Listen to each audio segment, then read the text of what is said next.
ನಮಸ್ಕಾರ ಸರ್. ನಮಸ್ಕಾರ ನಮಸ್ಕಾರ ಮೇಡಮ್. ಸರ್ ತಮ್ಮ ಹೆಸರು ಸರ್?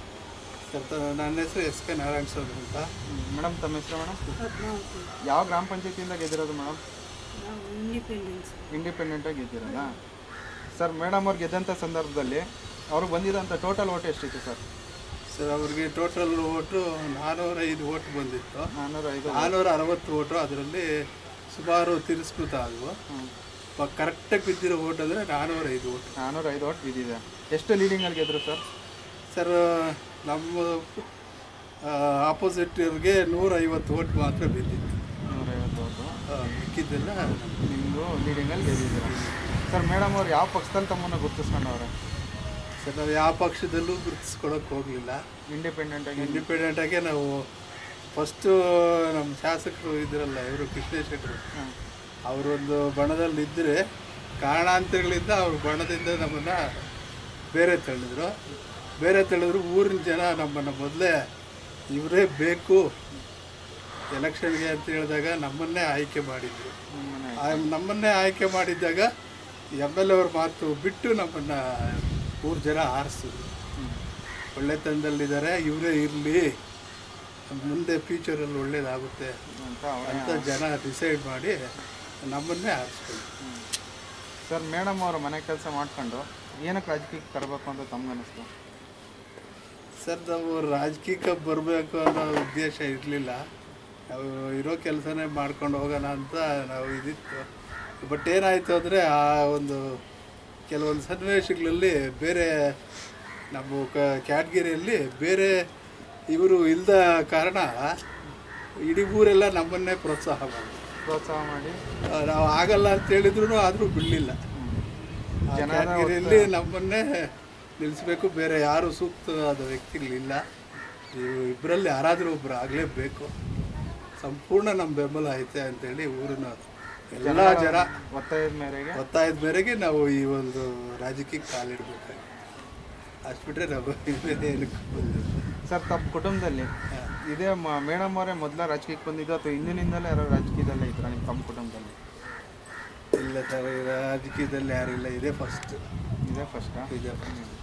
ಸರ್ ತಮ್ಮ ವೃತ್ತಿ ಸರ್ ಏನು ಮಾಡ್ಕೊಂಡಿದ್ದೀವಿ? ನಮ್ಮ ವೃತ್ತಿ ಅದಕ್ಕೆ ಕೆತ್ತನೆ ಕೆಲಸ.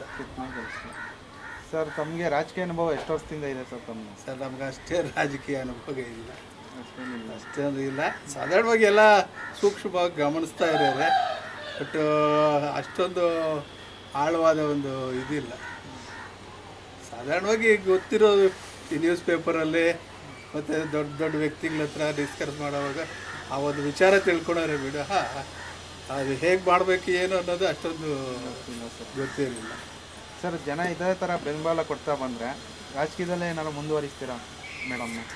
ಜನ ಬೆಂಬಲ ಕೊಟ್ಟರೆ ಮುಂದೆ ಹೋಗ್ತೀರಿ.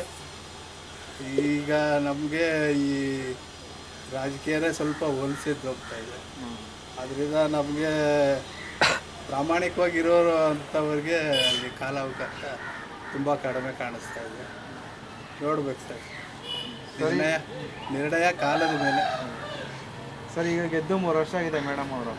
ಇದು ಗೆದ್ದು 3 ವರ್ಷದಲ್ಲಿ ಏನೇನು ಕೆಲಸ ಕಾರ್ಯಗಳು ಮಾಡಿದ್ದಾರೆ ಸರ್ ತಮ್ಮ ಗ್ರಾಮಕ್ಕೆ? ಸರ್ ಎಲ್ಲ NROG ಕೆಲಸಗಳು ಬರೋದ್ರಿಂದ ಏನೋ ನಮಗೆ ನಮ್ಮ ಪಾಲಿಗೆ ಏನು ಕೆಲಸ ಬರ್ತಾಯಿದೆ ಆ ಕೆಲಸ ಅಚ್ಚುಕಟ್ಟಾಗಿ ಮಾಡಿ ಮುಗಿಸ್ತಾ ಇದ್ದೀವಿ. ಈಗ ಒಂದು ಬಡವರಿಗೆ ಒಂದು ಮನೆ ಬಿದ್ದೋಯ್ತು, ಅತಿಯಾದ ಮಳೆ ಆಗಿ ಅಂಥ ಮನೆಗಳಿಗೆ ಒಂದು ಗೋಡೆ ಕುಸಿದೋಯ್ತು ಅಂದ್ಕೊಳ್ಳಿ, ಅವ್ರಿಗೊಂದು ನಮ್ಮ ಇದರಿಂದಲೇ ಅವ್ರಿಗೊಂದು ಪರಿಹಾರ ಧನವಾಗಿ ಕೊಡಿಸಿದ್ದೀರಿ. ಈ ಮತ್ತು ಜಾಬ್ ಕಾರ್ಡ್ಸು ಯಾರು ಮನೆಯಲ್ಲಿ ಜಾಬ್ ಕಾರ್ಡ್ಸ್ ಅವು ಮಾಡಿಸಿದ್ರಿ. ಮತ್ತು ಲೆಟ್ರಿನ್ಗಳು ಯಾರ ಮನೆಗಿಲ್ಲ ಅವ್ರಿಗೆ ಒಂದು ಹೇಳಿ ತಿಳುವಳಿಕೆ ಹೇಳಿ ಪಂಚಾಯತಿ ಮುಖಾಂತರನೇ ಅದು ಕೆಲವೊಂದು ಸ್ಕೀಮ್ಗಳು ಬರ್ತದೆ. ಆ ಸ್ಕೀಮಲ್ಲಿ ಅವ್ರಿಗೆ ಅನ್ವಯ ಆಗೋ ಥರ ತಿಳಿ ಹೇಳಿ ಅವ್ರಿಗೆ ಒಂದು ಕಟ್ಟಿಸ್ತಾ ಇದ್ದೀವಿ. ಈಗ ಸರ್ಕಾರದ ವತಿಯಿಂದ 15,000 ರೂಪಾಯಿ ಕೊಡ್ತಾಯಿದ್ದಾರೆ. ಮೊದಲು 3,000 ಇತ್ತು, ಆಮೇಲೆ 9,000 ಆಯಿತು, ಈಗ 15,000 ರೂಪಾಯಿ ಕೊಡ್ತಾಯಿದ್ದಾರೆ. ಅದು ಮೊದಲು ಕೊಡ್ತಾ ಇದ್ದಿದ್ದೆಲ್ಲ 9,400 ರೂಪಾಯಿ ಅಂದರೆ 2 ಇದು ಕೊಡ್ತಾಯಿದ್ವಿ, NROGದೊಂದು ಮತ್ತು ಭಾರತ್ ನಿರ್ಮಾಣ ಯೋಜನೆ ಅಂತ ಒಂದು 2 ಕಮೆಂಟ್ ಮಾಡಿ ಕೊಡ್ತಾಯಿದ್ರು. ಈಗ 3 ಸಮಾಜ ಕಲ್ಯಾಣ ಇಲಾಖೆನೂ ಸೇರಿಕೊಂಡಿದೆ. ಈಗ 3 ಸ್ಕೀಮ್ ಮಾಡಿ 15,000 ರೂಪಾಯಿ ಆಗುತ್ತೆ ಟೋಟಲ್ ಸ್ಯಾಂಕ್ಷನ್ ಮಾಡ್ತಿದ್ದಾರೆ. ಸ್ಯಾಂಕ್ಷನ್ ಮಾಡಿ ಕೊಡ್ತಾ ಇದ್ದೀವಿ. ಇನ್ನೂ ಯಾರಿಗೂ ಹಂಚಿಕೆ ಆಗಿಲ್ಲ. ಫಲಾನುಭವಿಗಳನ್ನ ಆಯ್ಕೆ ಮಾಡಿದ್ದೀರಿ. ಇನ್ನೂ ಅದನ್ನು ಹಂಚಿಕೆ ಮಾಡಬೇಕು. ಮುಂದಿನ ಸಭೆಯಲ್ಲಿ ಹಂಚಿಕೆ ಮಾಡಬೇಕು ಅಂತೇಳಿ ತೀರ್ಮಾನ ಮಾಡಿದ್ವಿ. ಸರ್, ಇನ್ನು ಉಳಿದಿರೋ ಅಂತ ಇನ್ನೊಂದು 1.5 ವರ್ಷದಲ್ಲಿ ತಮ್ಮ ಗ್ರಾಮಕ್ಕೆ ಇನ್ನೇನು ಅಭಿವೃದ್ಧಿ ಮಾಡ್ಬೇಕು ಅಂತ ಅಂದ್ಕೊಂಡಿದ್ದೀರಾ? ಸರ್, ನಮ್ಮ ಗ್ರಾಮಕ್ಕೆ ಇನ್ನೂ ನೀರಿನ ವ್ಯವಸ್ಥೆ ತುಂಬ ಆಕಾರ ಇದೆ. ಸಾಕಾಗ್ತಾ ಇಲ್ಲ. ಎರಡು ಬೋರ್ವೆಲ್ ಇದೆ, ಸಾಕಾಗ್ತಾ ಇಲ್ಲ. ನಮ್ಮ ಏರಿಯಾಗೆ ಒಂದು ಬೋರ್ವೆಲ್ ಇದೆ, ಅದು ಶಿಫ್ಟು 2 ದಿನಕ್ಕೆ ಒಂದು ಸಾರಿ. ಇರೋ ನೀರನ್ನ ಸರಿದು ಹಿಡ್ಕೊತಾ ಇದ್ದಾರೆ, ಬಟ್ ಸಾಲದು. ನೀರಿನ ವ್ಯವಸ್ಥೆ ಒಂದು ಸರಿಯಾದ ಒಂದು ಸಮರ್ಪಕವಾಗಿ ಮಾಡಬೇಕು ಅಂತ ಒಂದು ಇದಿದೆ.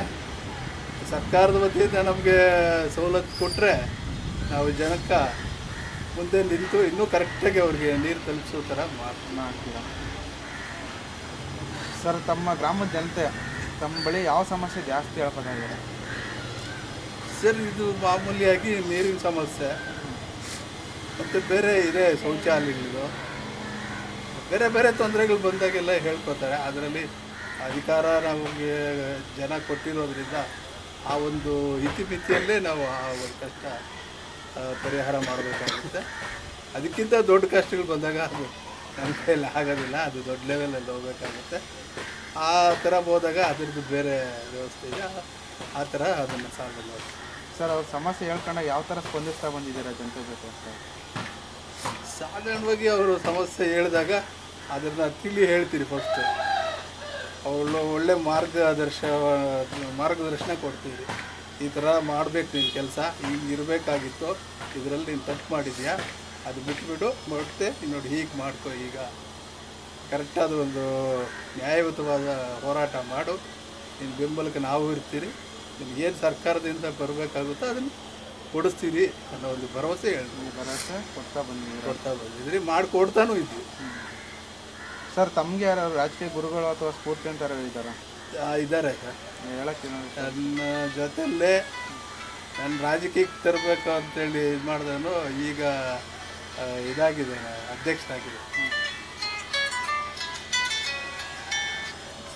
ಅಧ್ಯಕ್ಷರಾಗಿದ್ದಾರೆ. ಅವನೇ ನಮಗೆ ರಾಜಕೀಯಕ್ಕೆ ಬರಬೇಕಾದ್ರೆ ಅವನೇ ಪ್ರೇರಣೆ.